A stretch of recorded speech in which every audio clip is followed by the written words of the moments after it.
into order. So, excuse me, we'll now go on to introductions. We'll start with the MAC itself, then we'll go to staff, and then finally we'll go to members of the public. So we'll go to my left, and as I say, I'm Jeff Tom, the MAC chair. We'll go to my left. I'm Charles Johnson, Vice Chair of the MAC. And next to me is my caregiver, Priscilla. Jessica. Yes. Pam Floor, Member at Large, representing seniors. Gene Lozano, Chair of the Access and Infrastructure Subcommittee, representing at large members of the blind and low vision community. Frank Trujillo, River City Chapter Member of the National Federation of the Blind of California. Okay, we'll go around the room. Richard, do you want to start? Richard Mitchell, Director, Community and Contract Bus Services. Carmen Alba, VP of Operations. Vincent Beatty, Director of Light Rail Operations. Jessica Gonzalez, Director of Marketing, Communications, and Public Information. Michael Cormay, Director of Light Rail Maintenance. Anthony DiCristofano, Assistant VP of Operations. Dave Topaz, Vice President, Employee Development and Engagement. Holly Martinez, Senior Customer Advocate. Kathy Sagen, the Paratransit Operations Manager. Sean Reynolds, SAC-Artico Program Analyst. Austin Griner, Administrative Assistant, Accessible Services. Priscilla Vargas, I'm the ADA Compliance Officer and Staff Liaison to the MAC. Do we have any members, MAC members on Zoom before we sort of? Yeah. We have Hugh Lafler on Zoom. Okay. Does that give us 5 or 6?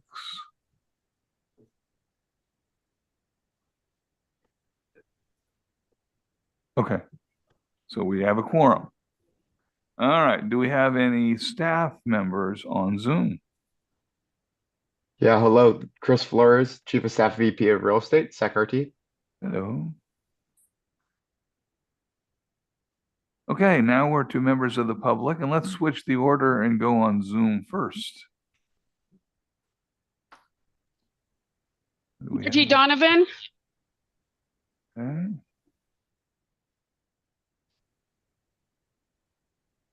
Anyone else on Zoom? Remember to hit that K button, whatever. I'm sorry, go ahead. This is Joseph Wilson. Good Assistant Change Advocate from RIL. Okay, thank you.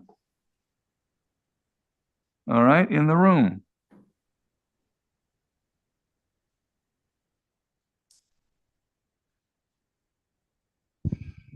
Jeff Tardigia, Advocate. Good to see you in the flesh for first time in a while.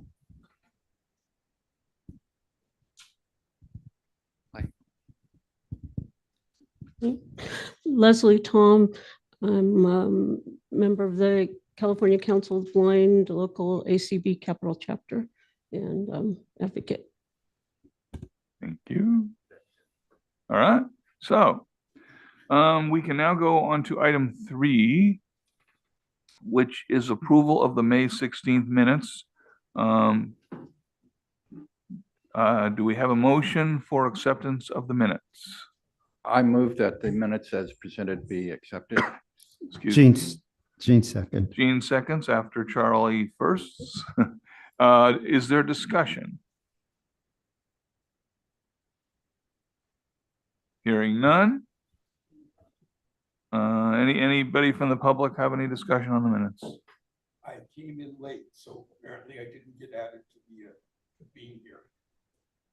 Okay. All right. So all those in favor say aye. Aye. All those opposed, abstentions. Very good.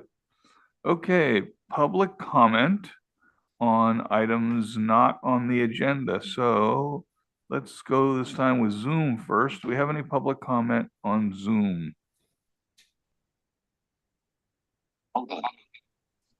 This is Margie. My hand is raised. Should I wait to be called on? Since no one else is calling out, we'll call on you. Okay, thank you, Mr. Chair. Hello, Mac. I, again, am having very serious issues with Zip Pass. I am done working with RT on this issue. Kathy has been wonderful, has done everything she can. Holly called me the other day. I believe this app is inaccessible, and I'm pursuing, as of today, my legal rights and options. I'm done. Paratransit or SAC-RT Go needs to have credit card readers or other options to pay other than cash and tickets. What we have on our system is not equal to that of the public transit system itself. We are being placed as second-class citizens with only ticket cash and an inaccessible app. And so I'm informing the MAC of my intent to pursue any avenue I can to move RT along on credit card readers. Thank you. Okay, thank you, Margie. Any other members of the public on Zoom, just in case someone got missed? No? Okay, in the room. Yep. Hi, this is Jeff. I will first start from the agenda is taking your next stop news, the June 26th edition. It says Arden Del Paso parking lot closed for the next 2 years. I just raised the question, is this for accessibility? That's not a great light rail station. And just wonder if there any review came up as far as accessibility on that for the purpose of, should we say, over the next 2 years, and what are the alternative pathways to do it? You have on the website that there is a bus bridge that is supposed to be at H Street because of the Sac Valley still being out of availability of dropping off people. I've not seen one. Now, the compliment is you did an excellent job for the pride of bus signs up there, bus stops and everything else. But you don't use them, and you have not assessed either Broadway Boulevard, L Street, or J Street under the same type of circumstances of what is changing on those locations. Had a problem today where, again, at 5th and L, yeah, that's there, is because of the arena events. They have blocked off the, shall we say, street corner. Fortunately, not the parking lots, or the crosswalks, but getting across through there. Your operators are adjusting to that. I had a number of times where for going to on Wednesday, trying to get up to the, see once again, the low floor, you had blocked the 18 from until after 2, 3 o'clock. And the 11, of course, didn't have the capability. So a question I wonder is to this board is, when is it that you're going to know how many, should we say, buses are able to pick up the wheelchair locations on a monthly basis? How many is there? I saw what was tried to be done on the 51. I'm not sure it's successful.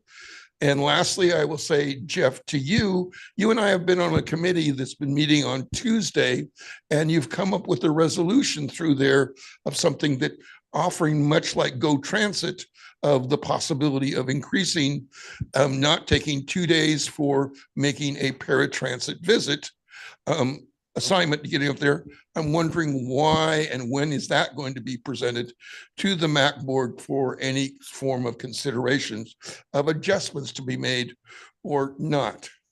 That's my public comment. Lastly, I did not get informed of this meeting, and I wondered how you looked at Google to find this meeting taking place.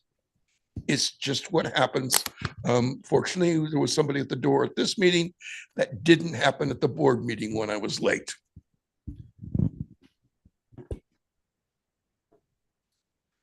So I can't answer the last question. I don't know why. I mean, you're on the list normally, and you normally get that material. So I don't know why you wouldn't have gotten it this time. But maybe you can contact Priscilla off after the meeting or in between meetings, and you guys can work that out. Yeah, I'm not sure. I'm not following when you say Google search to try and find, are you looking for, it's okay. Are you looking for the website and then looking for the MAC meeting? Okay. It is on the website. So it is every month. And I'm not sure if maybe you have a different, you're calling up a different, what's that? You're using? I'm using a different cell phone, so I'm still trying to ask. Oh, okay. Thank you. All right. So any other public comment? Okay, so we will move on to the chair's report. And our one item of today is we want to acknowledge a real outstanding employee of RT, Kathy Sation. So California Council of the Blind annually gives awards to people both in and out of the organization who do excellent who perform excellent work for, people specifically who are blind or who have low vision, but in this case, the developmental disability, the disability community at large. And Kathy Sation has always really been there to represent us and to work for the riders of, just like Henry Lee has always asked, the customer comes first, and that's always been Kathy's mantra. And I want to give a moment for Margie Donovan, who made the nomination for that award, a chance to say something before I see if Kathy wants to say a word or two. So, Margie? Thank you, Mr. Chair. And I might start crying. It's just my life with a brain injury. But I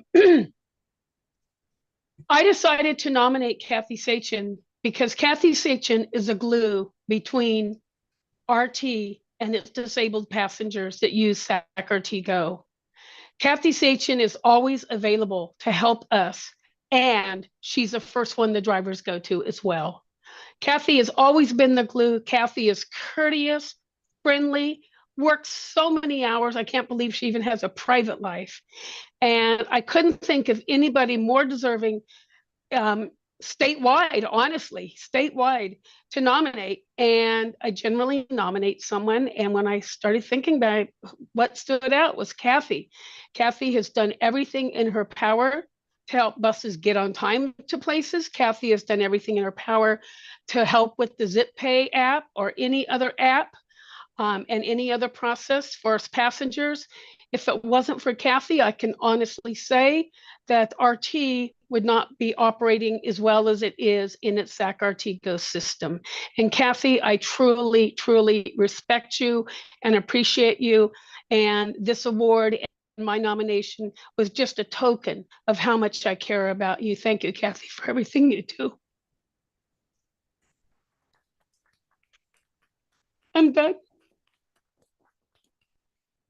Kathy, have we embarrassed you enough? You want to say something? You've done a great job. Thank you. Thank you, Margie, and thanks to all of the community and also to all the people that I work with at RT. It's I'm very humbled by this award. Thank you. Thank you. Well deserved. Okay, so now we're going to go to old business. And we're going to revise the order a little bit. We're going to talk to David Topaz, who, as far as I can recall, this is the first time for you before our particular body. Oh, second. I apologize. Well, I wasn't the chair then, so I forgot about it. First time with you. Okay, David, talk to us about RT Go wages. Well, I'm going to start with some good news and say that we are one funded position short of fully staffed for operators and one short for dispatcher. We also have 8 what we call black box or overfill positions that we're going to try to fill. We also got 10 new positions in the next year's budget, 5 that we can start to fill July 1st and 5 3 months later. So 19 more to go. We're going to get there hopefully by October 1st, net 19. So staffing is going well. We are in negotiations again with ATU that represents the GO staff. And those sessions are progressing. Hope to have a contract done very shortly. Just wanted to point out a couple of things to make sure everyone knows what we're operating from. You know, in the majority of the transit agencies in the state of California contract out, as you probably know, paratransit services. So vast majority of the employees who work in those roles are private sector employees. Statewide average pay for paratransit operators, we are 15 cents behind the average. And we're going to go way past that when we finish this negotiations, and we will continue to be very competitive. And as I brought up before, you know, we don't have one operator classification at SAC-RT. We have Elk Grove operator, we have paratransit operator, we have a CBS microtransit operator, and then we have our bus and light rail operator. So it's 4 different classifications and 3 different contracts. So it's kind of complex movement between them when we go to negotiations. But like I said, negotiations are going well. We hope to have a contract soon, and we will definitely have a very competitive wage. So if anybody have any questions, I'm happy to answer them. Thank you very much. Questions first from MAC members. Gene, go ahead. Yeah. David, I understand that there's the contracts and the challenges there, and that the minimum requirements for each of the different type of drivers are different. Do you foresee any time in the near future where there'll become just one contract that all the drivers would they meet the same requirements so they can drive all the different type of vehicles, and particularly those that are like SAC-RT Go and the fixed route, RT fixed route? You know, when the company started out back in the mid 70s, they had Careful Coach in-house, just like SAC-RT Go. And you're probably fully aware of this. But the drivers were also the drivers that drove the Careful Coach were the same drivers that drove fixed route. And they had signups, just like they do fixed route now. And the drivers could sign up to do Careful Coach if they wanted for one of the signups.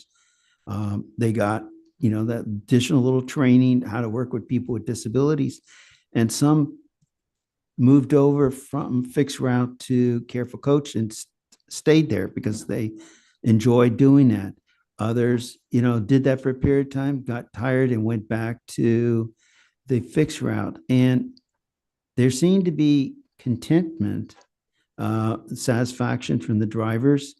And that it also helped when there was shortage of drivers, maybe for Careful Coach, then the sign-up board or the I forget what you call now, but the drivers that are in reserve, kept in reserve, could then be pressed into service for the Careful Coach. They had the training and they could do it. And when there were maybe a shortage of drivers for the fixed route, that the Careful Coach drivers, since they were trained fixed route drivers, if there were some that chose to drive over time, so forth, they could do so. So do you foresee that we'll ever get to that where you'll just have basically one contract and all the drivers having the same MQs enough so that they can drive all the vehicles in the company?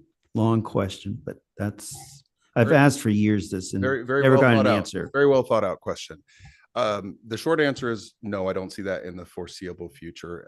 The evolution since we first formed, you know, where Many of the other services was either contracted out to paratransit, or new cities came up and had their own transit, and then we absorbed it back in.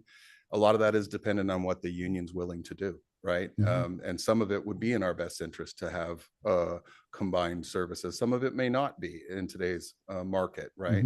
So, but no, not in the near future. I wouldn't see something like that happening. Although we have worked with the unions to ensure that when there are shortages in one service line, that others can, for example, in Go, that drivers from other lines can come in and do the work.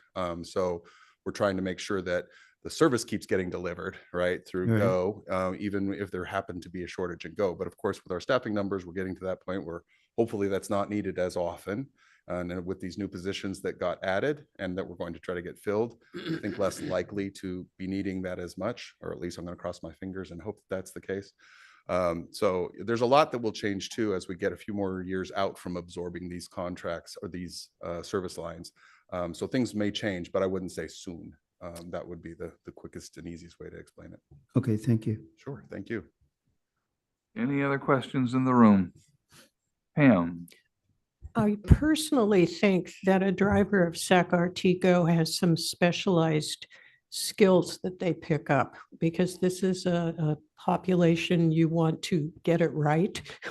And I'm not sure that all drivers would be able to pick up on what's needed. So personally, I think it's good that there is that special training for this population. Great, totally. Okay. Anyone on Zoom from the MAC with questions? Austin, is there anybody on yet? Is Helen on? Helen, do you have a, Is she unmuted? you got to hit the OK button or the got it button, Helen, perhaps.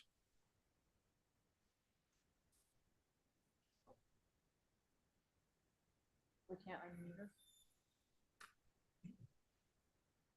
Not necessarily. We have German on as well. German, if either of you have any questions, just raise your hands and we'll, or and put them in the chat, or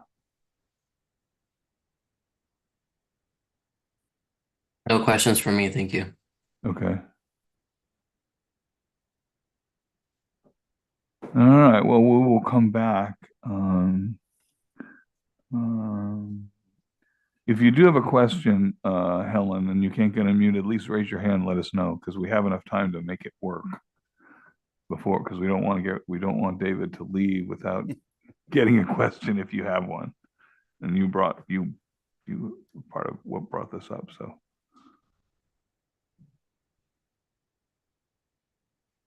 Okay. Any members of the public? First, we'll take Zoom. Any members of the public in Zoom that have a question for David?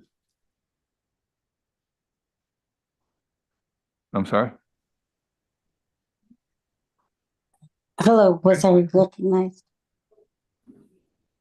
Yeah, go ahead. Okay, sorry. I didn't hear it because my voiceover is talking at the same time.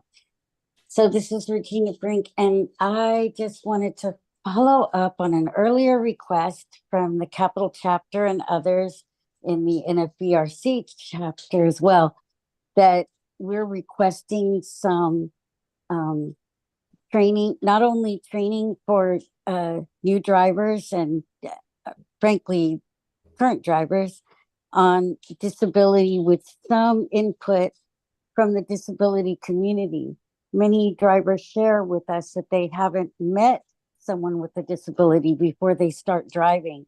And it seems like it's better to do that before you get on the job, ideally, but it would be good to be able to be in a situation where they could just ask questions. You know, it's not good to ask questions of your passengers maybe, but in some forums, it might be a good situation. And we proposed this during the pandemic, and it was a little bit more difficult, but I think still considering some really relevant disability training with input from the community would be really useful. Thanks. Thank you, Regina. Helen, I think this might be a good topic to agendize for your next TC&P meeting. Sure. Can you use the chat, Helen, to put in any of your comment? Are you?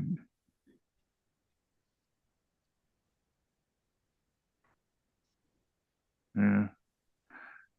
Mr. Chair, Mm-hmm. quick comment. Last year, and my memory's a little foggy on this, but we had a presentation about the training that RT Go drivers receive on this, and it might be worth reviewing the minutes of that meeting to find out exactly what we were told. That should provide some information as to exactly what is going on, and then perhaps in a TCP meeting address any additional training that might be worthwhile. Thank you. Good point. Okay. If you are able to somehow find the button to unmute the okay, is she still on? Okay. Has she tried *6? Yeah, if you're on the phone, *6 would certainly do it. You're on your cell phone or your landline. Okay, so do we have any comments from members of the public in the room? I'm waiting to talk on Zoom. Oh, sorry. Go ahead. Okay, Jeff. Thank you. I have a question, and this might fall kind of under what was just said about Regina's question. I'm wondering with SAC-RT Go drivers, if they get any training in de-escalating a situation. I think many of us present here from the CCB side are aware of a situation in Southern California with one of our members who has mental and developmental disabilities and was kicked off of paratransit due to an incident. That in talking with our community, it's our belief that there's little to no training given to the drivers to de-escalate a situation, because people with mental health disabilities have just as much rights of access to paratransit. Do we know? Okay, Richard's going to tackle that. Good afternoon. This is Richard Mitchell, Director of Community Contract Bus Services. Thank you for that question, Margie. And we do in our training program have that type of training that has different modules in it. And the program is from TAPCO, a third-party resource. So this is something that is really more catered towards the paratransit driver, as not as much as to the fixed route, but they get portions of it.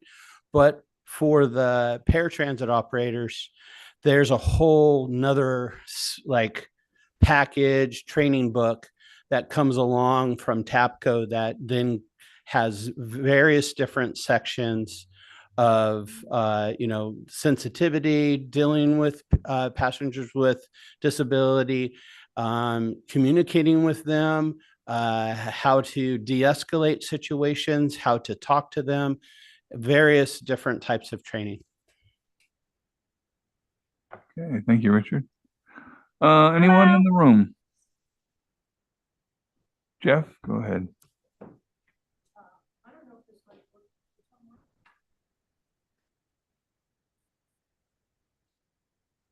How you turn on? Hello? Okay. This one's on here. Is that Helen? Yeah, I know it is. Well, greetings. This is Jeff. And I guess I'll go back to David, I believe it was.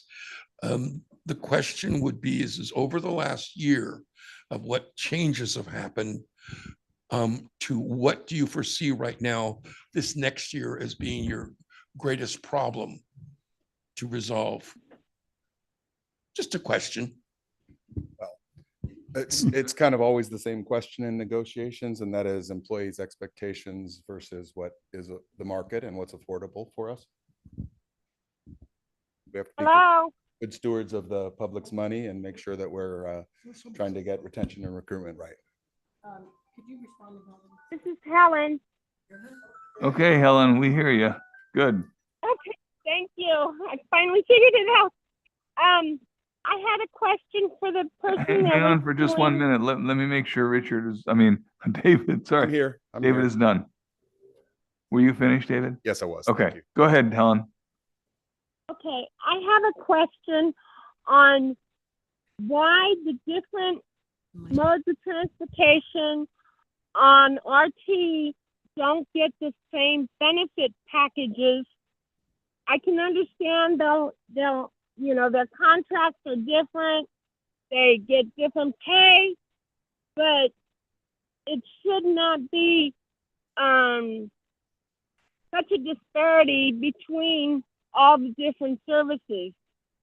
Their incomes should be comparable. I mean, RT Go and Smart Ride drive the same bus, but they don't get the same benefits. They don't get the same pay. And I'm concerned that we're losing people from RT Go to different forms of transportation on RT because they don't get benefits. They don't, their benefits packages are extremely low compared to other factions on RT's other services.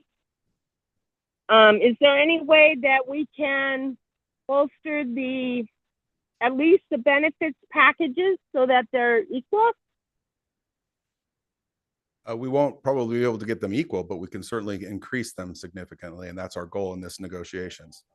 We're also trying to make sure that there's things in the Go contract that make it more valuable for folks to stay in that role. Obviously, as some of the members have brought up here, people sometimes really enjoy the work and develop relationships with the folks that they're transporting. And so we want to also try to add more flexibility in the contract that allows people some other benefits that may not be financial that encourage them to stay in those roles. As far as equalizing all of the benefits packages, that's a function to a certain extent of absorbing services back into SAC-RT. And some of those benefits are the same. All the health benefits are the same across the entire agency. We're trying to make the salary as comparable as possible based on the qualifications and the market. The pensions are different. That's a reality. But we're trying to make those pensions even greater for those that may not be in the fixed defined benefit pensions plan. So we are trying to equalize it to the degree that we can, but with a total package as opposed to any one piece. Right. I appreciate that. The disparity between the services as far as pay is concerned has me very concerned, because I know for a fact that people have left RT Go to go to other services because they're getting paid essentially half of what everybody else is getting paid. And that's very concerning to me. Totally understand that. We're going to do our best to increase the package to be competitive and continue with our recruitment efforts. Okay, when is the contract up so that the negotiations can start on the new contract? Contract actually expires June 30th of this year, and we've already had 2 meetings, 2 sessions of negotiations. We have another one next Monday. So our goal is to try to finish before the contract expires. We also have 1 extra meeting scheduled into July in case we're continuing, but that's also a good sign. The union wants to continue to negotiate and get to the best package that we can. Thank you very much for that information. I will forward it on to my friends. Thank you. Okay. Sorry, who was it? Oh, yeah. Leslie. Okay, this is for Richard. In talking about training and that kind of thing, I know you were mentioning they have manuals and they go through modules and things like that, but what is the hands-on training as far as I worked with San Mateo Transit and another transit in Southern California I was part of, and we actually went with the drivers and they had to be in the wheelchair and get on and off the bus and use the walkers and do the thing and be blindfolded, and walked into the mall and had lunch and actually dealt with the whole situation. And so I'm just wondering what type of actual training is there, hands-on? This is Richard. So I know that with the training staff, we have wheelchairs. So there is training with the wheelchairs with the new hires, but I'm not positive about, dealing with walkers or, spending a day with our passengers, except for the fact that during inline training, with a trainer, a seasoned driver, that's one of our inline trainers and an operator, that they spend up to 2 weeks with that trainer before being released on their own, so that there's interaction, there's advice, there's oversight during that which we consider inline, meaning they're in service, they're in live service, and they're driving the vehicle, but they have a trainer on the vehicle with them to help correct any issues happening, or to also advise down the road. So this definitely is an area that we could look at trying to make some type of improvements, even from the suggestion that Regina gave earlier. Right, because it is very simple to get a blindfold. And I have goggles that do different types of vision, being tiny, because I've been in the teaching field. And those kind of things are easy to do. And if they're not getting any of that type of training, do they know what it's like to walk out that door or up and down the steps or anything like that? They need it. Yes, I totally agree with you. And I know that other systems that I've been, associated with, there was similar type of trainings that you just described. But what I will do is set up a meeting with Blanca, who's the director that the training department reports to, and then we will kind of work on what we can do to make changes to our current program. Okay, so thank you for those comments. Thank you, Richard. These are the types of issues that we will certainly raise in the TC&P meeting, because we're definitely going to follow up on the issue. RG. Okay, Jean has a question. Yeah, I know we're really off topic, Jeff, but just Richard, directed, because I know David has to go too. The de-escalation training, as well as the others, are very important, and you know that. And I know the style of training now that for the last maybe 10, 15 years is modules, just part of the thing. And having gone through a lot of that while I worked for Sac State, you went through your module, you took an exam afterwards, and then you went through, and it stuck some, others it didn't.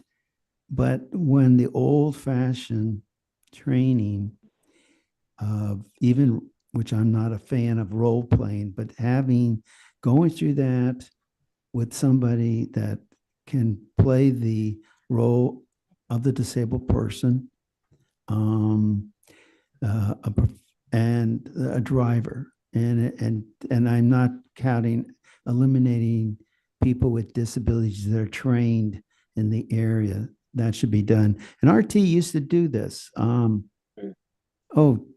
years ago.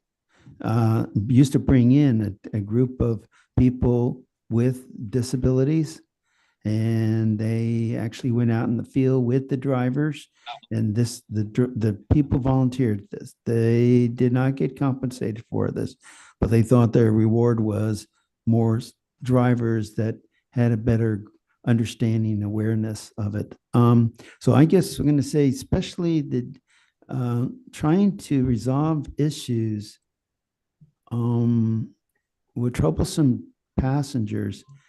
I would say that that's even becoming more critical for fixed route drivers. I've talked to a few drivers, heard some of the horror stories they're dealing with. My reader goes through the number one bus, and she sees times people on Watt and I-80, what the drivers have gone through, where sometimes when they're trying to enforce the fare issue, and some of the drivers will just back off and say, okay, don't pay the fare, go on, get on. And so they could start there. Others to say, no, we're not going anywhere until you pay your fare like everyone else. And it gets confrontational. And then some who just maybe innately have that skill. So I'm saying our whole society is becoming more angry, quick to the trigger to get physical. And I think that's something for across the board. All of you that have responsibility of drivers underneath you, I think especially that kind of training and actually having a professional that works and not just relying on the modules, because it's not going to be the same as actually going through some of the role playing. Thank you. Thank So you. I'm finished. Oh, sorry. I'm going to recognize Margie, but this has to be the last one because we need to move on. We have a time limit on our next presenter. So Margie, really quick. All right, Sorry, I'm just Jeff, gonna, if I may, this is Blanca Salcedo and I'm the bus Oh, yes, operations. certainly. I oversee Blanca, the hi. training department. Hi, Eugene. I'm here Hi. to just kind of, I'm glad you're bringing this up because it is a topic that's been kind of going around and the need of de-escalation. We do recognize that the two TAPCO and the few TAPCO modules is not enough. So we are actually about 90% finishing up our new de-escalation training that we're going to be throwing out to every single operator, every single service for all services, Elk Grove, paratransit, fixed route, small bus, smart ride, all of them. We're going to be doing it all. And we're actually even taking a step further and we're doing two separate ones. We're doing one that safety's providing, safety department's providing at the beginning, but I'm working on one that will continue. And we have a plan to continue that refreshment training, that we don't just do it once, but we continue the training to ensure that our operators have the tools to be able to deal with these situations, because we do all agree that our public is changing and we need to make sure that they have the tools to deal with this day-to-day things that come up while they're out providing the service. So we are working on that along the line with what we just talked about, the sensibility training. That's what I used to know it from paratransit when I worked there. I will work with Richard to make sure that we do come up with a better program and training and take the notes that you guys, the feedback that you guys just provided about bringing passengers and assisting to make sure that they understand what it is, to come in the bus and sit in a wheelchair and how it is to ride. I remember that was one you have the driver sit on the wheelchair and we will take them around so they get a feel of what it feels to be in a wheelchair and how, you taking those quick turns and not being sensible to how you're driving. So we will definitely work on that and ensure that our training gets better. And I'll just also add to what Blanca was saying. Actually, back in the day, I do remember when we would have people with disabilities come in for training. That was my second or first tour here. So I do remember when we were more doing that. Yes, yeah, we can definitely right. work with you as well. And I have been working with Blanca and certainly with the training agenda or the syllabus that is used, and keep a pulse on that. So we'll be more involved. I'll certainly be more involved with both Blanca and Richard moving forward. Thank you. We have we have a Okay. time constraint. So Margie, I apologize, but I really need to move on to our second item of old business, which is going to be Jessica Gonzalez with an update on the public education and communications plan for the S700 train. So Jessica? Yes, thank you. Thank you for switching that around for me. I appreciate it. I just have a couple small updates for you today. As all of you hopefully know, we did hold 2 community events to showcase the S700s this month. And so just want to give you a little update on those. So I had mentioned previously, this is the first time we have ever held these types of events to showcase our trains. So we really didn't know what to expect, and we were really pleasantly surprised by the turnout. At our first event on Saturday, June 1st at 13th Street Station, we had 353 people attend to tour the trains. Wow. So we thought Saturday would be a busier day because most people are off and they're able to come. So we were really excited and really heard some real excitement from riders and people who aren't riders. To that, that's our future, right? And at our second event on Wednesday, June 12th at the 7th and Richards Township 9 station, we had 150 people attend. And so we were actually really pleasantly surprised. We selected this location. Many of you have been there. There's a brand new state office building right across the street, and state workers just went back this month. So we thought that was nice timing midweek to let them know these trains are coming. We know many of those state workers, we've been holding pop-ups with them, teaching them about transit and how to get to Richards because they're very nervous about doing that transition. So this was a nice opportunity to meet with some of them and other people in the community too. One family was there for a very long time, and they were actually just taking a walk. One of their daughters was in a wheelchair, and they were very excited to be able to try the train, see the ramp. They saw how much easier that was going to be for their family. So that was a really amazing family. They stayed from the beginning to the end and walked away with balloons. So that was a lot of fun. Finally, I do have, I have one more update. Sorry. We are in the planning processes of hosting our event on Saturday, August 17th. This is going to be specifically for persons with disabilities and seniors. This is going to be more of an invite-only event, so I won't be pushing this out on social media or making a big public push, but we are working with all of you here at the MAC, many other organizations. Austin has been able to provide me a list of different contacts that we have. So once I have an invitation and more information ready, which should be by the beginning of July, we'll be sharing that with you and asking to share it with your contacts as well. So more information to come there.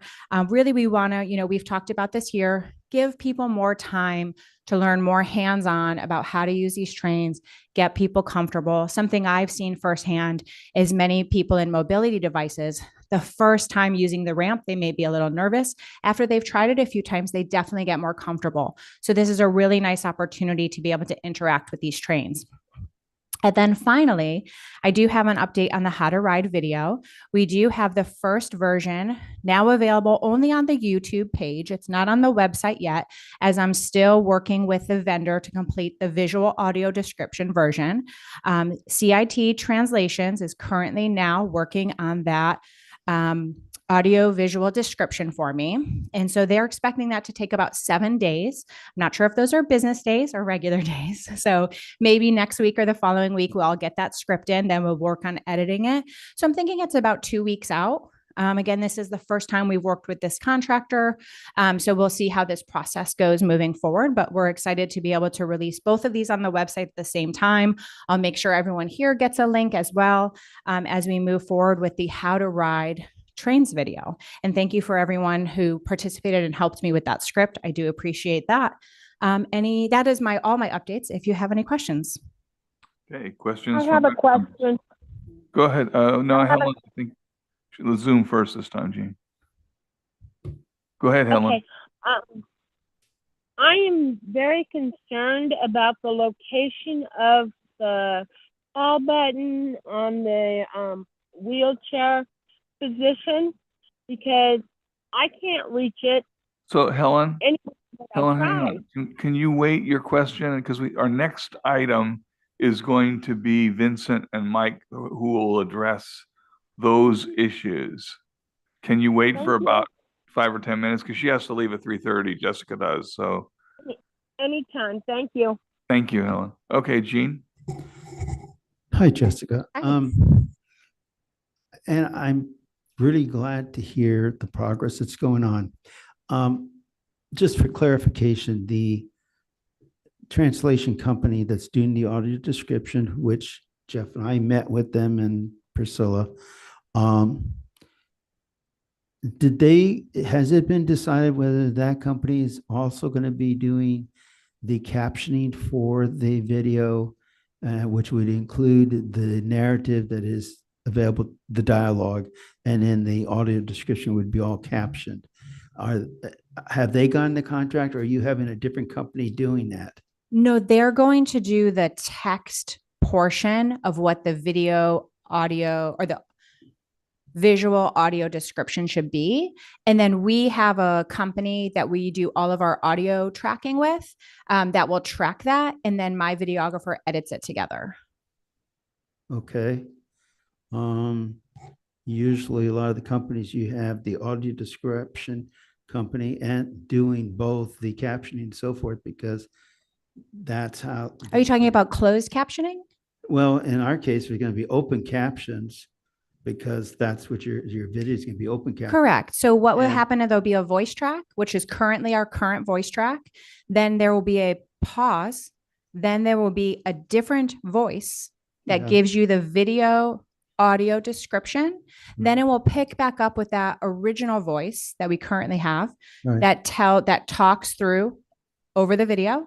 Then there'll be a pause, and then it will have the video audio description tell you what was on screen for each section. Okay, so, okay, the captioning is just, okay. Usually you have them in the production team at the beginning. You mentioned that the one that does not have audio descriptions is available right now? It's only on YouTube. I'm not promoting it. It's just placed there. So then the company was able to get our video as well. But I have not put it on our website, put it on social, or promoted it yet. I'm waiting for the second version to be available. Could the Mac get that? I can send it out. I was waiting till I had the second version, but I Well, can of send the course, first version but- out. But at least to get a sense what the one without the description. Yeah, Thank you. Priscilla, I'll send you that link and she can send that out to you today. Okay, thank you. Yeah, no problem. Okay, any other questions from MAC members of Jessica? Any hands in Zoom? No? Yeah. Okay. Hello, so Oh. I have a comment. There is something. Hello, this is Joe from RIL. Okay, Because I was actually, okay, you're up. I don't think there's any Yeah. MAC member, so go ahead. sorry. Okay. So I was at the second light relevant because I got to get onto the train and sort of like explore around. But what I liked is there's a lot more room than I was expecting in there. So it was pretty easy to position my chair around. So there is one thing that I just noticed from watching others. Okay, hang on. I'm going to say the same thing to you. Unless this is about the marketing plan. He's talking about the. Oh, sorry. Okay. Yeah, but okay, well, all right. So is your question or comment about how she's marketing it or No, about, it's not. or about the train itself? It's about the train itself, so. Okay, so if you could wait as well, just because Jessica No does have problem. to leave, I wouldn't ordinarily be this picky, but Thank you. I do appreciate it. Thank you. okay, Jean. Yeah, Jessica, you mentioned August 17th. And do you have any idea the length of time? Because I think you've been doing 2.5 hours. And what stations are you looking at? It would be our same 7th and Richards Township 9 station, just Mhm. because because we don't have Green Line service on a Saturday. Any other station means I have to shut down service, and operations is not happy when I shut down service. Sure. And so we are still looking at the times. I want to hold it early just because of the heat. Yep. So Carmen and Priscilla and I still have to meet next week to go over all of those final plans. Okay, thank Yep. you. For sure. Okay. I believe we are done. Oh, Jeff. Okay, sorry. Jeff has a question or comment. Go ahead. Each time when you enter something new, i.e. you're going to be also probably have to explain about the fare box connection. do you have a written brochure, not depending on everything being electronic and social media? Can you repeat the question? I'm not sure what the question is. Okay, I'll go back to Connect Cart. You put it out a printed brochure to explain how to use it.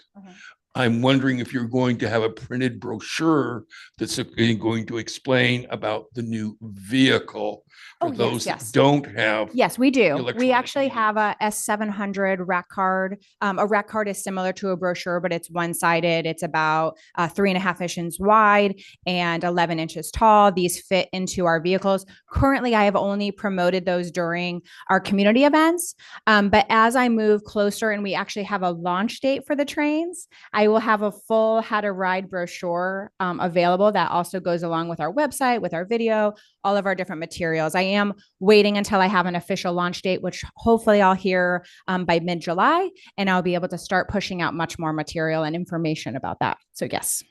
Yep. Okay, thank you. Thank you for all of the information, and I'm sure, be talking soon. I'm sure we will. Thank you so much. Great. Okay, so we'll now go to the Vincent and Michael show. They're back for another round, so we'll turn it over to you, gentlemen.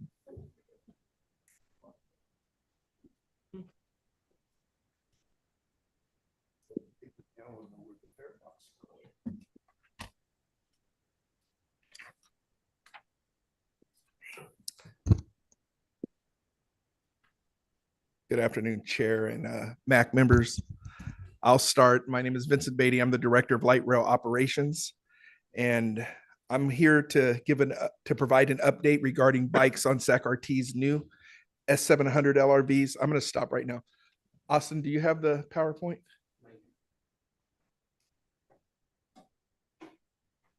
While he's doing that, I'll continue with my spiel. Today, I'm providing an update regarding bikes on SAC-RT's new S700 LRVs. At the May 16th MAC meeting, I presented our current bike policy, the bike boarding rules, and bike lockers. We received public feedback at the June 1st and June 12th community events. The feedback received did not include any comments regarding bikes.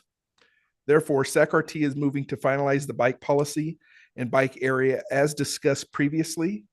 I'll summarize in these next two slides. Next slide. No, one more. There we go. Which reads, Legacy Fleet, high floor LRVs. Bikes are allowed. 4 bikes are allowed on board each light rail vehicle, 2 in the front, 2 in the rear during all hours of operation. On the last train on the route each day, there is no limit on the number of bicycles allowed. Note that passengers have priority over bicycles, and SAC-RT reserves the right to ask bicyclists to exit if the bus or train becomes full. The new S700 LRVs, that policy is going to carry on, and there's no change in the policy there. Next slide. So it reads, bike area. Legacy Fleet high floor LRVs. Place your bicycle in the rear or front of the car next to the flip-up seats, or place your bike in the rack next to the flip-up seats. The CAF light rail vehicles are equipped with 4 bike racks, 2 on each side. The new S700 LRVs the bike area will be place your bicycle on the lower level of the rear or front of the vehicle. Placement will be identified by bicycle decals inside the light rail vehicle. Please stand with your bicycle for the entire trip. That is it on bicycles allowed, bicycle area. And I'll wait to hand it over to Michael Cormier if there's any questions. Okay, you want to hear Mike first? You want to hear Mike first? I'll hand it over to Mike and then we can answer our questions. Yeah. Why don't we answer? Yeah, no problem. Jeff, I think could we just try to ask the questions about the policy right now? Well, we've got several. I mean, we've got a couple questions that are back from the other part that we haven't got to yet. So But I was talking about this is policy. Vincent just gave. okay, so only bikes. This is we're just That's all I want to ask. Okay. I would like to suggest where you mentioned about the decals, where to place the bike, that you indicate where that decals is, on the floor, on the wall, but give an idea where to look for the decal. And so that people are not searching for it.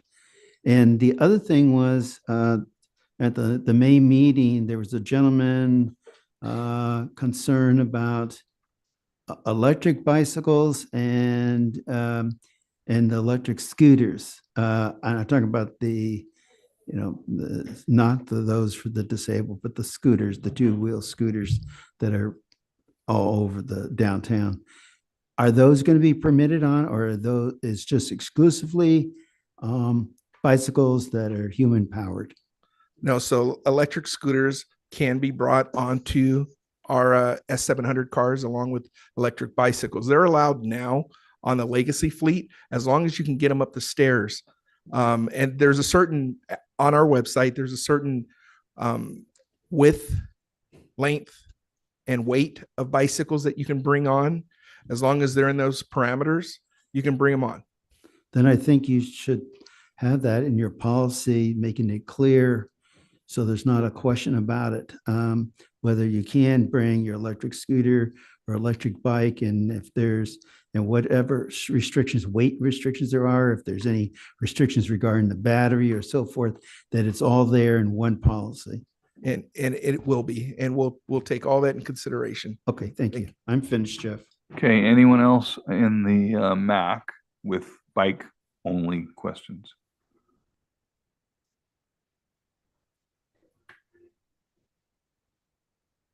Any member of the public with bike policy issue questions? Jeff, go ahead. Because I just came on the high floor gold line and an electronic bike was coming up to the front where I was at. I suggested they needed to be going to the back. They didn't. So question about is this who are you having, since the operator is busy, who you're having to make sure these policies are followed? So as every policy that's on board the train is enforced by our RTPS police services, let it be the transit ambassadors who can write citations for these offenses, or our sworn police officers who can write citations for these offenses. Guards can address the situation, they just cannot write a citation. So the people that, to answer your question, Jeff, it would be a transit ambassador most likely. And if anybody has the app or is able to let the operator know of the violation, then we could try to get a TA transit ambassador on board to address that. Okay. Any other bike questions? All right, hearing none, we'll now go on to Michael. Good afternoon, Mike Committee. Michael Cormay, Director, Light Rail Maintenance.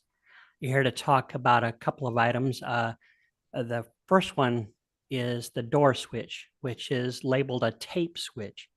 It's a specialized switch. Today, I'm providing an update on the tape switch relocation item. The tape switch is located under the movable ADA priority seating area and allows a ramp to be deployed and door accessed.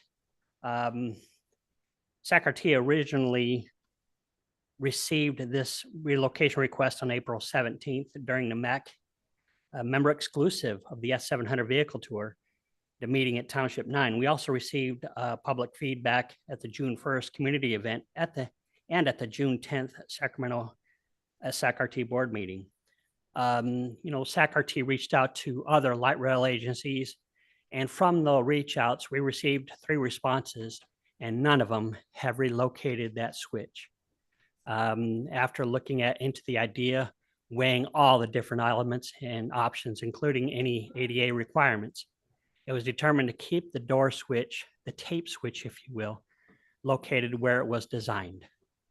To relocate this tape switch would require replacement of the entire seat pan. It would also require the movement of the seat operation handle to where it would be lowered, which is currently at 28 inches So it would be lower than 28 inches, which is pretty low to operate that seat, the operation of the seat.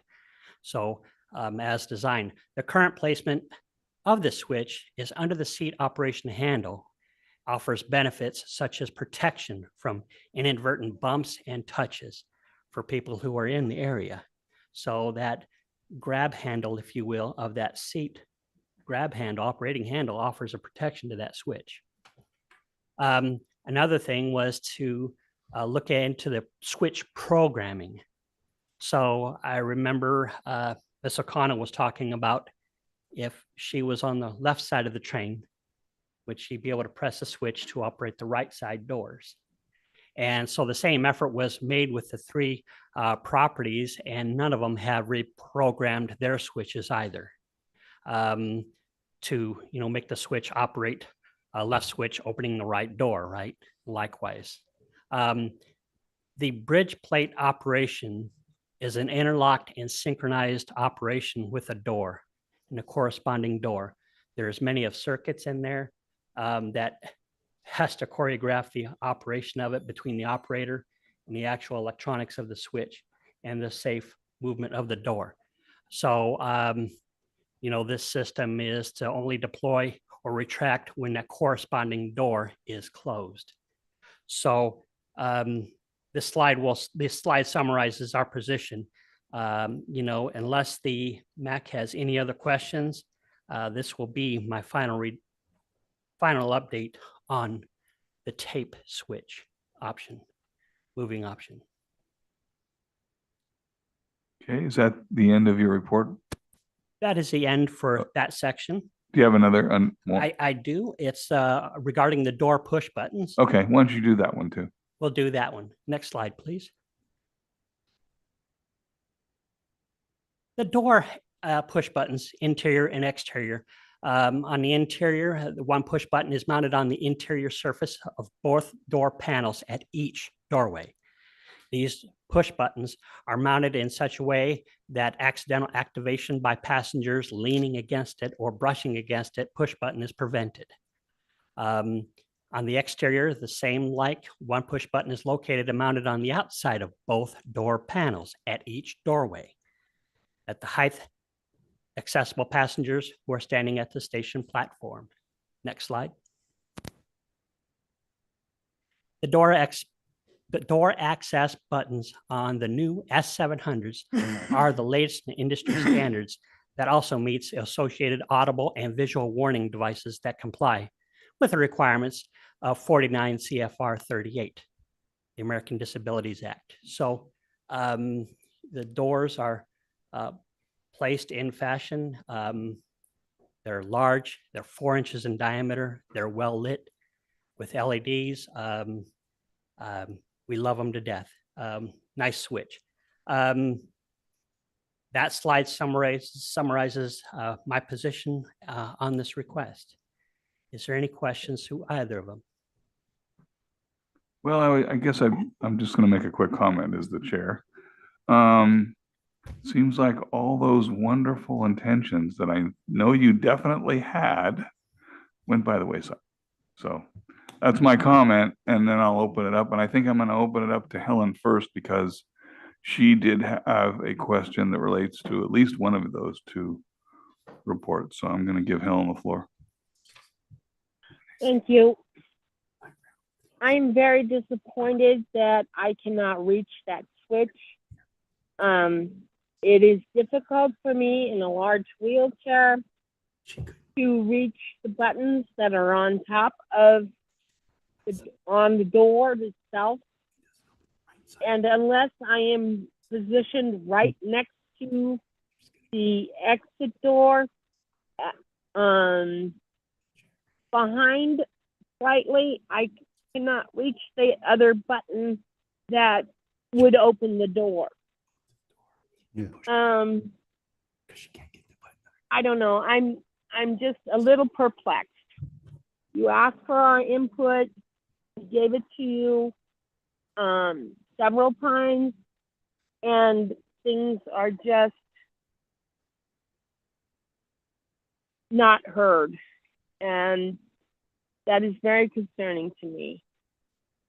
I understand that it may be difficult because they didn't, when we went in December, I don't remember the strip switch being located where it is now. It made me very uneasy and concerned for people that have multiple disabilities, that they wouldn't be able to activate probably any of the switches if they have a large wheelchair. And they can't always manipulate their wheelchair in a quick fashion to get it to open the doors. I'm not going to ask about that. No. That's my Okay. comment. Thank you. Any other MAC members on Zoom? We'll do you first this time with comments or questions for Michael. Anything, Austin? Anyone that has their hand up? No. We'll take, is it Charlie? Is that his name? I've missed his name. The guy on Zoom. Joseph, we'll take you, Joseph, as soon as MAC members are done. Okay, Gene, go ahead. Michael, unfortunately, I understand some of the challenges. It's not easy to change software or the wiring or reconstruct it.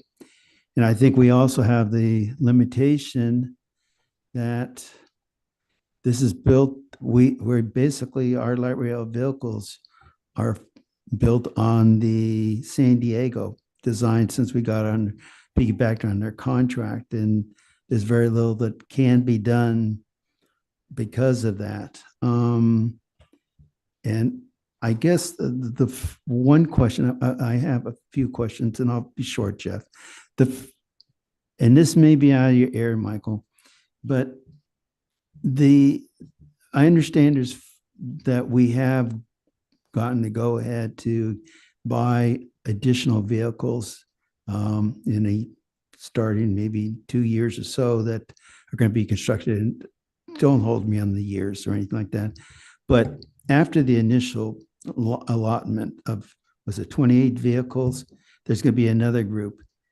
Will we be still under the same design requirements from the San Diego one for when those come up? And if not, then can we look into some of these issues to be put into the new design for the next generation of these low floor vehicles? That makes sense? Yes, makes good sense. Gene, thank you for the question. In addition to San Diego, remember this S700, same vehicle also is in Charlotte and TriMet in Seattle, right? So this is not just a San Diego car, it's also employed at other properties across the nation. Okay. And so, that's why we reached out. We took the opportunity to reach out to make sure and see if anybody is having issues so we can learn from it and make it better if needs be. We want to make sure that a vehicle is safe, and we appreciate it too.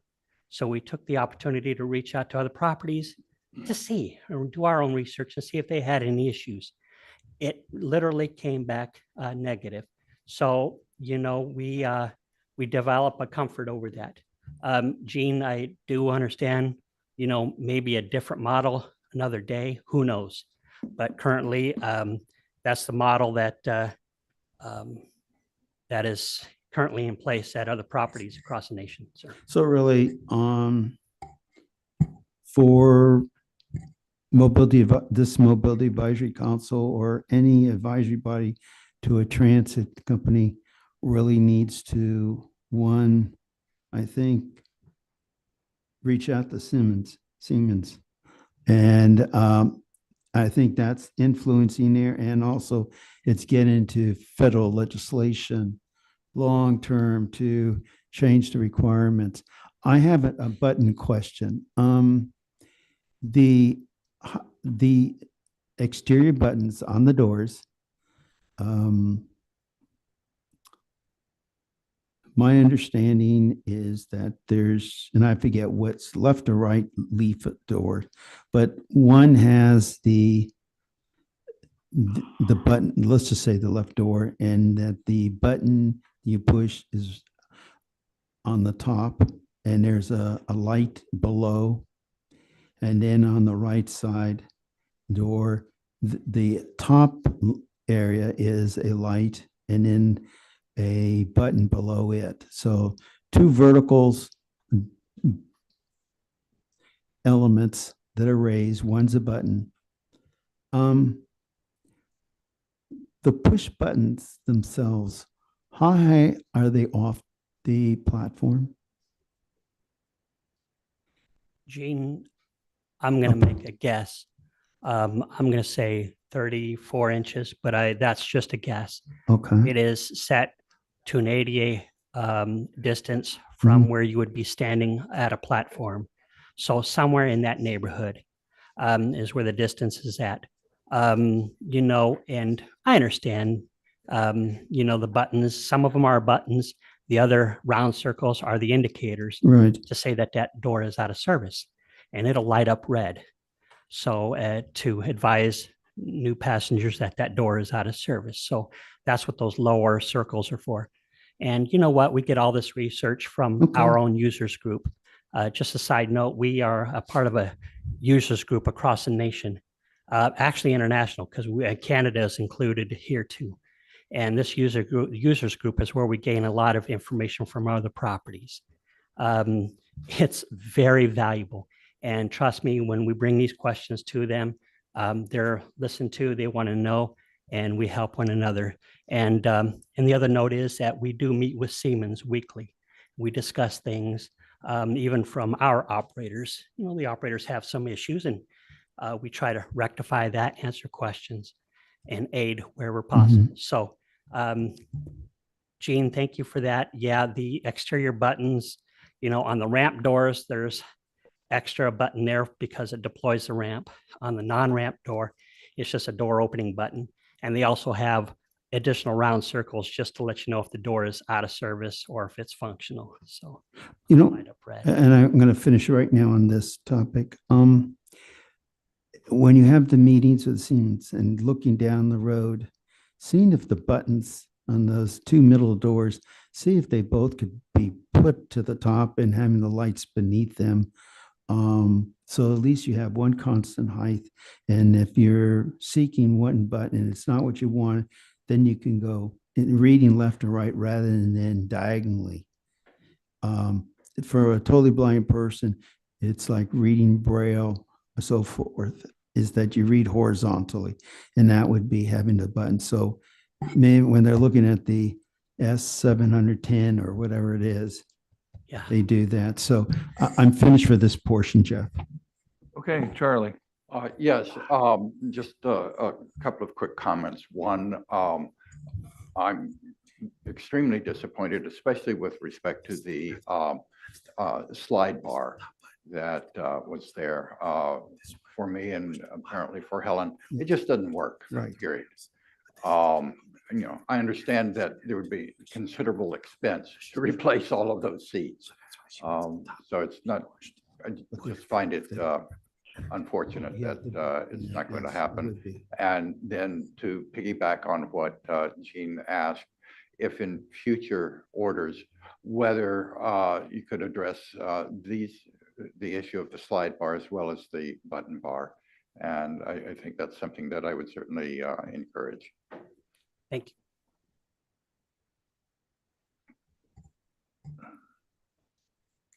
you. Yeah, Joseph, let's take you now, and then we'll go to members of the public, and then we'll get to Priscilla.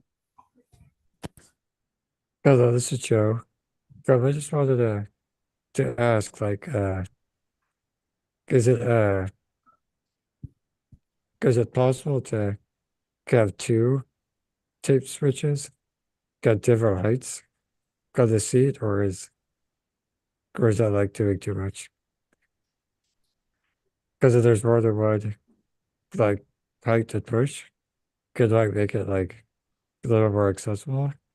Because right now it seems like it's not very accessible. Yes, that might be something to research. No other LRVs except for this S700 come up with this tape switch idea. This was a new option, an additional option, additional to normal door buttons. This was an option that was installed to be an assistance too, and where it was placed. And of course, you know that we got to be careful where we put buttons because buttons get pushed all the time, whether you want them pushed or not. As soon as So, you know what, Charlie, I've got that. That was Charlie, correct? Joseph, Joe, I got it written down. Thank you. Okay, anyone else, either the public or Mac at this point, who has not spoken? Yeah. Yeah, who has not spoken?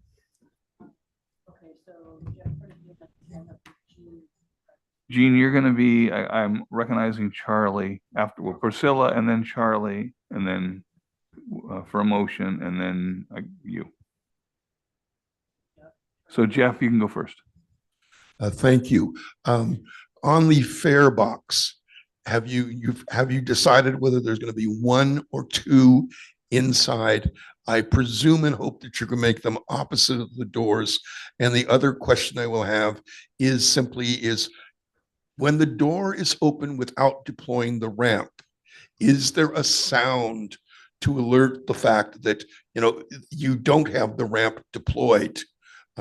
I bring that up because I think that's an important feature. If you open the door either from inside or outside and the ramp's not deployed, so no accidents occur. So those are the two questions I have for you. First question about the fare box, that is still being looked at as to where the fare systems, if they're going into the train or not. So that is still being debated. We haven't got to that resolution, whether that's going to stay at the station or not. Otherwise, hopefully you do both. Exactly. And the annunciation or the alert tones from the doors. There is an alert tone as the door is opening, right? As the ramp is being deployed, and also in the reverse. No, there wasn't. On the 13th Street, there was no sound for the ramp. It hit my blind member's legs because she heard no clue that it was coming out. I'll make note of that. Yeah, get on the mic, Frank. Sorry about that. And I observed that, like I said, that their door can open and you don't know the ramp is not deployed. So you have to know that, I think you know if it is deployed, but you don't know if it is. Just saying that there was no noise when it was being deployed. Yeah, there is one when it does deploy. It's just saying that there was. Michael, I think, at least when we saw at the factory, the audible sound when the ramp was being deployed, it was come from within the car. So you did not hear it well when you were standing outside, and there was no exterior one. And we were told that at that time, it was impossible to add to the design an audible sound that could be heard from outside be emitted from when the ramp was being deployed. Has that changed? Yeah. Have to look into that, Gene. Okay, thanks. I actually think I remember that comment from at the Siemens visit, correct? Yes, the original one. And I'm sorry to also not mention that online, but that's what actually happened with Tiffany. We pushed the button on the outside of the door and the ramp came out and hit her legs and there was no sound at all. June 2nd? Yeah, and that was on the 13th Street Light Rail Station, the first. June. Oh, first. June 1st. June 1st. This is Carmen, if I may. We did receive that feedback at that event, and we are working on possibly recording an announcement, asking the passenger to step back to allow for that ramp to pull out.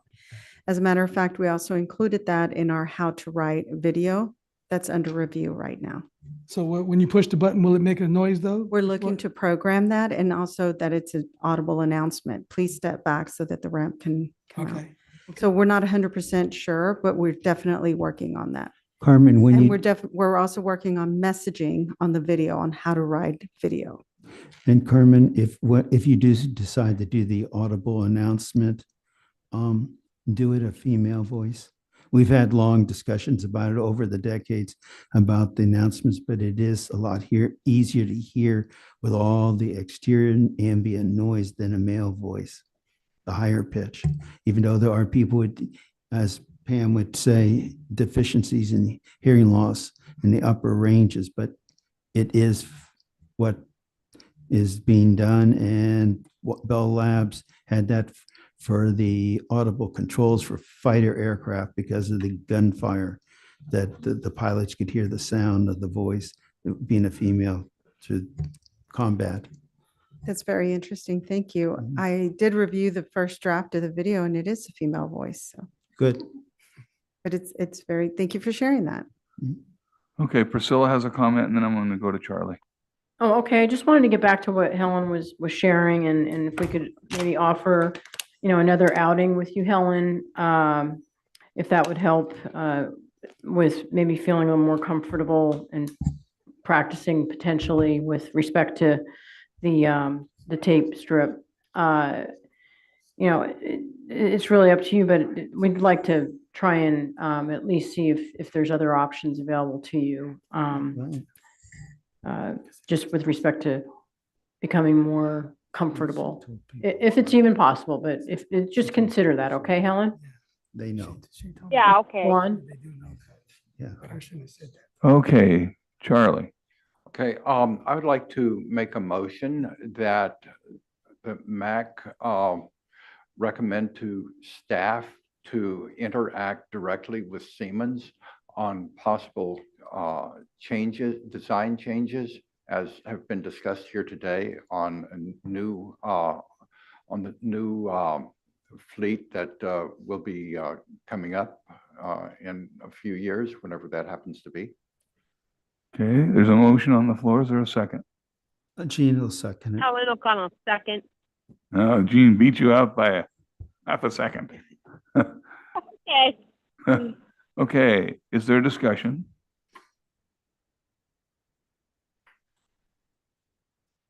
Any discussion from the public? Hearing none. All those in favor say aye. Aye. Aye. All opposed? Abstentions? The motion carries. Mr. Chair, Yes. Gene, I'd ahead. like to make another motion. Uh-huh.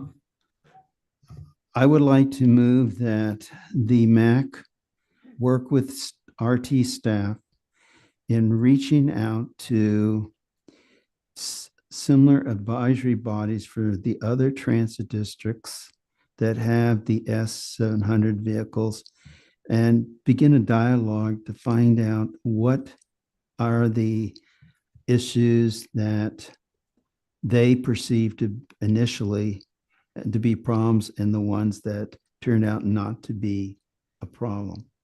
That's a long motion, but the idea is for us to talk to other transit companies that have the S100, talk to their advisory bodies, communicate with them directly and find out what issues they felt they were going to have that never materialized or did materialize later in the operation of the 700 car.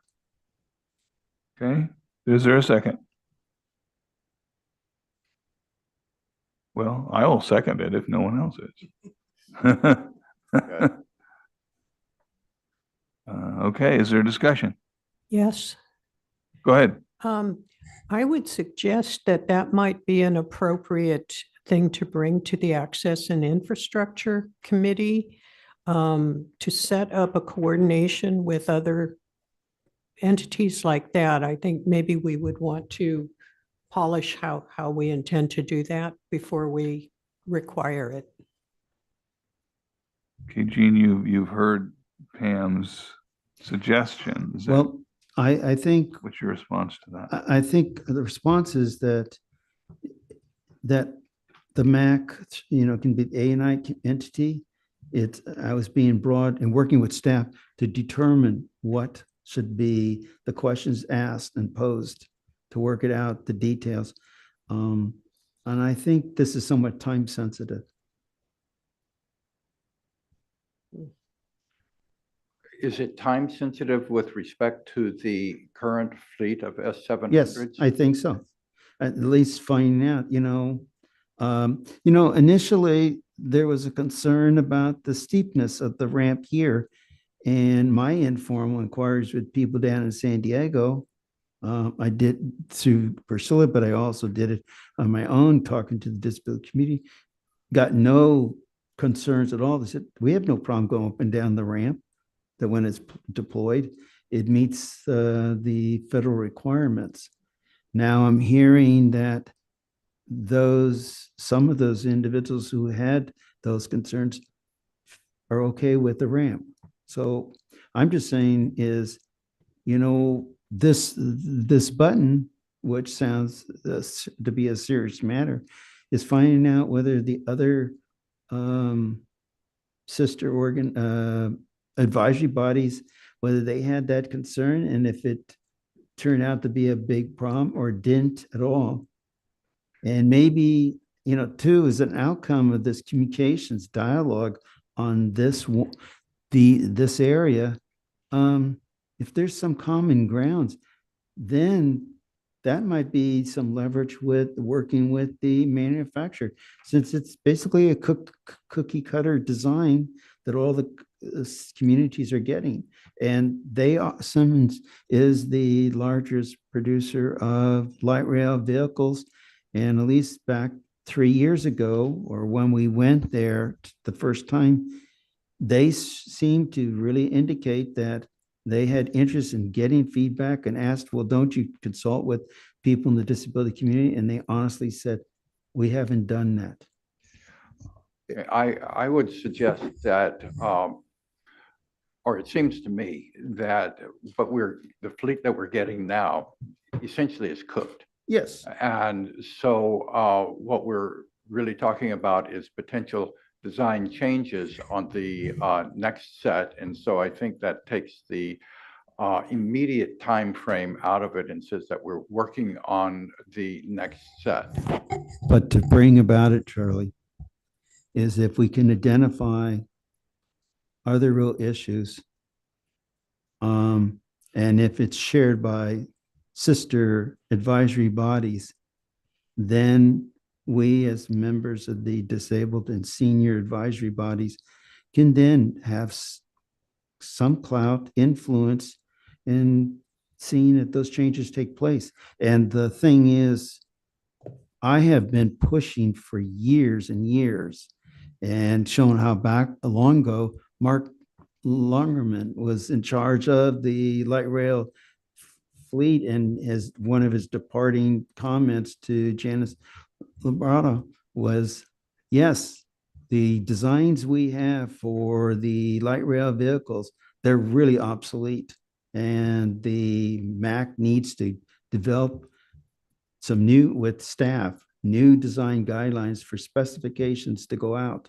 So I think we need to do a need assessment before we start saying we need this and that change. We need to find out how big of a concern it really is and get ideas what they have done for solutions. Okay, I agree wholeheartedly with you, except for the time issue. And Okay. I like Pam's suggestion that we refer it to the A&I committee, and we can begin to conceptualize what it is we want to do, and then from there go into specifics as to particular issues that we have, as opposed to doing an immediate thing. Do we have other MAC members that have not spoken on the motion? Or that choose to? Anyone on Zoom and MAC that wants to speak on the motion?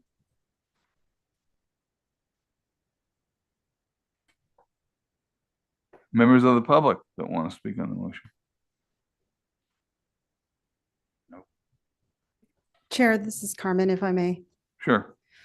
I just want to reiterate, we are part of a users group with Siemens. We meet weekly with Siemens. We meet with the MAC. We have held several community events. We've had special exclusive events with the MAC. We are all ears when it comes to these vehicles. We want to do the right thing for our passengers. We want to do the right thing by you. I feel like we've put together all the feedback, considered it carefully, and we are confident that we're headed in the right directions. These vehicles have been tested by other agencies. We're not the first agency that will put these vehicles out to service. I believe we will be pleasantly surprised with these vehicles. I think sometimes people are apprehensive with change, and that's understandable. We will continue to hear feedback, and we want to consider it and make change orders where we can. Those change orders, however, with Siemens do become expensive and unnecessarily cause delays where delays are not needed. I feel that if we could continue, I really like the idea of talking to the committee that Pam, you suggested. I think we could probably have a more detailed discussion. I do feel, however, that staff has brought these issues several times, and we have more issues to bring, by the way. I also like Priscilla's ask of Helen, if she wants to do another one-on-one maybe to see if we can talk about that switch again. The switch is only one option to opening those doors. There's another push button inside the vehicle that will allow you to open those doors. So I just wanted to reiterate a lot of those items. Thank you. Okay. No, excuse me, Jeff. My comments were not in any way to find fault with RT staff. Actually, my whole thing was, we all have, including myself, initial, like you said, you have initial fears, and you find out later when the reality hits that the issues you thought were going to be major aren't a problem, or maybe they are. And all I'm saying is it doesn't hurt to have some dialogue with other sister advisory bodies just to find out that have experience whether we need to be concerned about these things. That's all. It's not saying. Call for the motion vote, please. Hold on, let Jean finish. So it is not to say that you have not done any working with us, because you have, and I'm not questioning it at all. I'm just saying is, it may be coming back with some things that support change, and maybe some saying things are fine. We need to learn how to find a different way of handling it. So thank you, Jean. It wasn't an attack. Thank you, Jean. Okay, so now we have a call for the question. All those in favor of the motion to reach out to advisory bodies from other cities to see what problems they may or may not have had, say aye. Aye. Aye. All opposed? Opposed? Abstain. Do we have any MAC members that did not vote?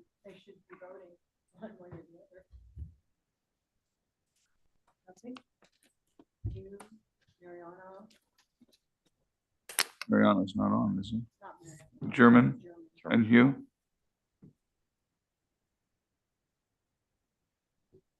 Okay, the motion has passed. Yeah. All right, thank you. So we will go on to new business, the bus stop improvement plan update with Sarah Poe with this extreme heat and community resilience program.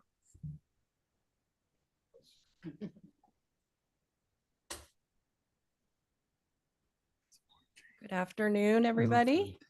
Thank you for having me today. My name is Sarah Poe, and I'm a planner in the Sacramento Planning Department. I'm here today to present sorry, need some water. No, I'm kidding. I just need a cough. So I'm here to present the bus stop improvement plan update. We do have an update for you. I know you guys are probably all familiar with the project that we did a few years ago, where we looked at we looked at many bus stops in our service area. So that came about 2020 when we were awarded a grant from Caltrans. On that grant, we did partner with Civic Thread on a project to do a assessment of our bus stops. And Civic Thread is a community-based organization that really focuses on customer engagement. So they actually helped us lead a really big engagement part of that project. And in that engagement, we were able to identify focus areas on where we wanted to look at these bus stops and where we needed to identify some bus stop improvements. So we ended up assessing over 600 bus stops. All of those assessments, we also did planning level cost estimates so we can include that in the plan as well. So the bus stop improvement plan, basically at the end of all of this, is a guiding document that recommends improvements to these bus stops that were assessed. And one of the purposes of the plan was so that we had a document that was available for when funding opportunities came up for us to implement any kind of bus stop improvement projects under any kind of funding programs. So that's what I'm here today to talk to you about. We were able to apply for a state funding program that aimed at climate adaptation and resiliency. And that program is called the Extreme Heat Community Resilience Program. And those program funds are specifically aimed at mitigating extreme heat impacts. So under that program, we were able to go back to the bus stop improvement plan, and we were able to use some of the information from that plan to apply for a project under this extreme heat grant. And specifically in the bus stop improvement plan, we had identified shelter-ready bus stop locations. And what shelter-ready means is basically a bus stop that already has the pad space available for deploying a shelter. So there was a list of approximately 20 or so that were actually shelter-ready.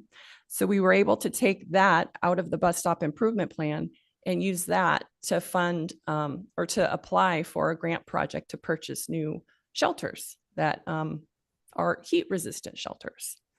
So that, let's see. So that application was submitted back in May, and I believe the awards for that will be this summer, July or August. We'll find out if that program was awarded. So the bus stop improvement plan update today is we were able to take some information that we had assessed in that plan and use it as a potential funding opportunities. And that's kind of what one of the goals of the plan was to do.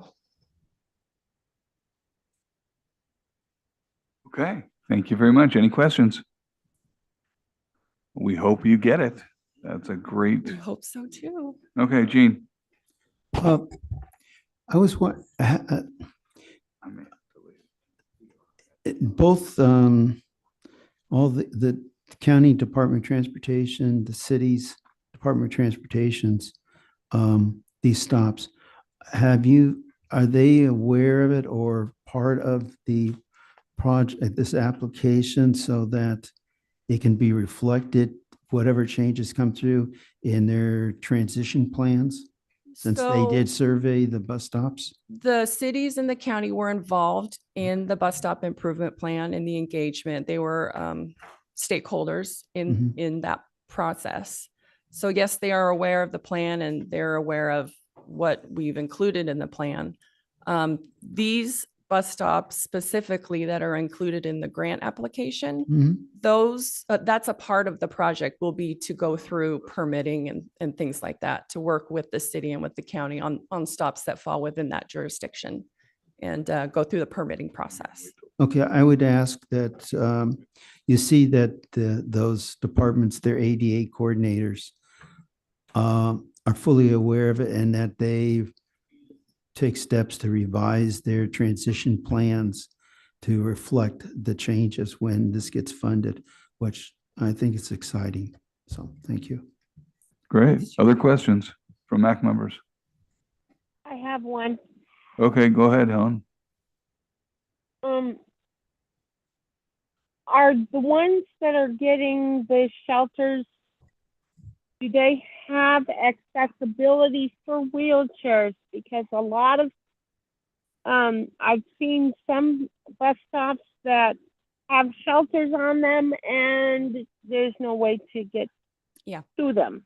Yes, yes, absolutely. The shelter locations, the locations that have been identified as shelter ready, they are large enough. When I say large enough, the pad at the stop is large enough for a shelter to be deployed, as well as a wheelchair to maneuver around it. Thank you very much. You're welcome. Okay, any other MAC member questions?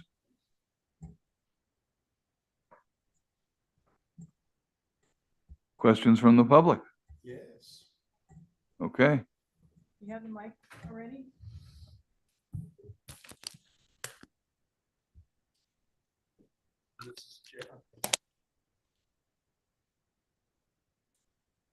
go ahead. No, it's not working. Yeah. I think the mic's dead. Sorry.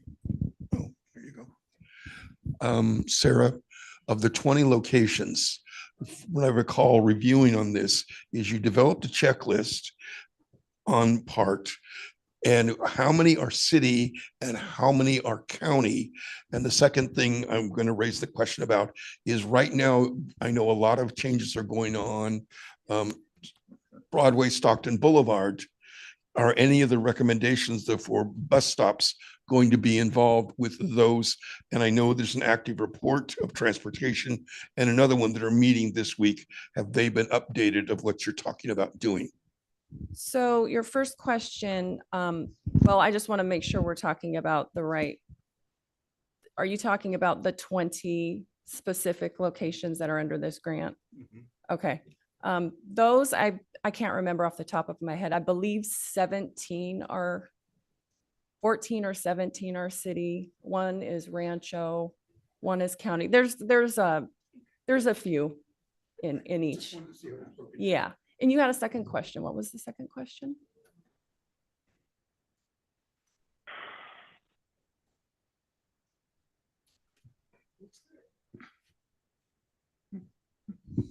The second question was because there is going on right now on Stockton Boulevard and Broadway, a large degree of improvements, and they're going to be making bus stop changes.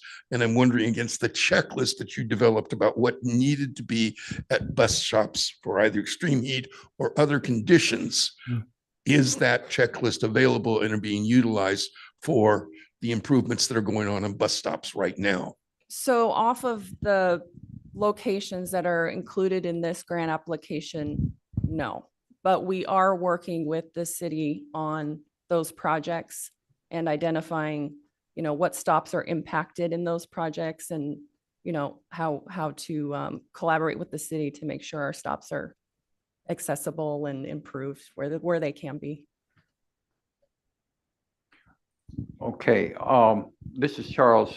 Jeff had to leave, so I'll finish up the meeting here. Are there any comments from members of the public on Zoom? And we'll wait for Austin to go back and see if he. Okay, as soon as Austin gets back there.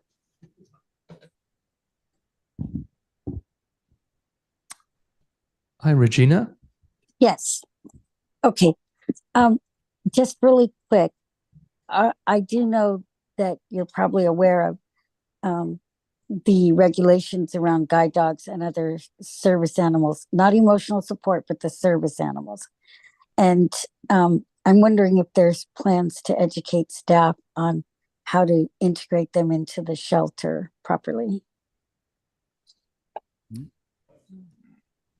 In other words, they're allowed to be admitted, and all the things have been a public place. A guide dog is welcome and all that kind of thing. Yes, of course. And just- are you asking if the shelters will accommodate service animals? And if there's training for staff, because I know they can accommodate it, but will there be training for staff? Because often that's where the yeah, this project won't really require any like new training for staff. Mhm. I think it's, the how to maneuver around the system with the service animal is probably included in just the regular operator training. Gene, go ahead. I think there may be some confusion. You're talking about a shelter that's on the pad that has a seat and 3 sides to it. Sometimes Well, it's a we haven't, canopy. we Well, you haven't come determined up the with design for But it. the yeah. point is, it's just right there at physically the bus stop. It's not a Okay. location, a shelter like you think of shelter where maybe people who are unhome might go to. Oh, okay. No, this is Okay, this sorry. is just a thing that is on that protects you from the elements and at the bus stop pad that's that have Okay, to the use. glass So, enclosed. yes. Okay, And there thank should be space underneath the seat for the service animal to fit underneath. Yes, so they can Just- be. I in- thought there all of was the shelter so I thought there was some confusion Okay. over the Okay, thank shelter. you. That's all. Thanks, Gene. Regina, did that clarify things for you? I think I heard her say yes earlier on. Okay, are there any other comments from the public on Zoom? All right. Well, Sarah, thank you very much for that. You're welcome. Good luck. Yeah, you. right. Okay, that concludes our new business segment. Other business, are there any announcements or council members' requests for information? Members from on Zoom, any announcements? Anybody on Zoom? No? requests? I do have an announcement, but I'll see if members here have any comments. All right, No. hearing none from Zoom, Priscilla. Yeah, we are gearing up to have a test run at the Q Street location for our MAC meeting in July. That may or may not happen yet. I won't know until probably like maybe by July 10, something like that, or a little sooner. I know that Charles had the opportunity to see the board room over at Q Street, where the board of directors will meet and where MAC will meet soon. And we're seeing if we can get in there for a July meeting. So I just wanted to mention it. It's not certain, it's not 100% certain, but it is, there is a possibility of that. And it's a beautiful meeting room. I think you'll really like it. But we'll certainly provide all the logistics, all the information that you'll need to get to that location. And so I wanted to make sure to mention that. And the other thing I just wanted to mention was something that Pam, I believe, shared with the MAC in an email a couple of weeks ago about the virtual option for certain types of meetings, which aren't, our meeting isn't considered to be something that would be similar to elected officials, that sort of thing, that kind of a meeting where the virtual option is not available moving forward. There's some sort of legislation, I think, that came out on that, Pam, as you might recall. I just wanted to reassure everybody on the MAC that we will continue with our meetings in person and have the Zoom webinar option available for our meetings for the full MAC meeting. So that won't change. We're going to continue in that mode. And I want to just reassure everybody just to address that that comment that Pam had shared. And the last thing is we are working on trying to maybe streamline the meeting minutes a bit. We may be sending a little bit of a test version to the MAC for this meeting or maybe the July meeting. So just an FYI on that. So we're not there yet, but I wanted to at least share it while we were all together. And I think that's all I have. Okay, thanks very much for that. Yes, Gene, I'll get you in a minute. Okay, Gene, go right ahead. I missed something, Priscilla. Why is it we're being moved out of here? What's going to be happening to this building? That's part of my question. Oh, well. Because I didn't hear why.